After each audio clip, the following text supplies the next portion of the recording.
Town municipal corporation Manghopir के chairman हाजी नवाज अली बरूही ने UC 11 Gohram गुश में जारी रोड कारपेटिंग के काम का दौरा किया।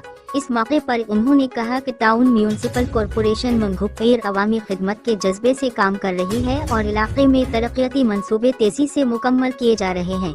गोहराम गुज में सड़कों की कारपेटिंग से शहरियों को सफरी सहूलियात में बेहतरी मिलेगी और ट्रैफिक की रवानी में भी इजाफा होगा और मौके पर मौजूद अफसरान को हिदायत की कि काम के मेयार को यकीनी बनाया जाए और मंसूबे को जल्द अज जल्द मुकम्मल किया जाए ताकि अवाम को ज्यादा से ज्यादा सहूलत फराहम की जा सके। काम की क्वालिटी में किसी किस्म का कंप्रोमाइज नहीं किया जाएगा। लापरवाही या ताख़ीर हुई तो कार्रवाई अमल में लाई जाएगी। हम अवामी खिदमत पर यकीन रखते हैं और खिदमत का अमल जारी रहेगा। उस मौके पर मौजूद इलाके के मुअज़्ज़ज़ीन और रहायशियों ने चेयरमैन की काविशों को सराहा और तरक्याती कामों में मजीद बेहतरी की उम्मीद जाहिर की। इस मौके पर उनके हमराह municipal commissioner Agha Khaliq, vice chairman Rana Mohammad Arif, UC chairman Noor Khan, UC 10 के कारी अशरफ व दीगर भी मौजूद थे।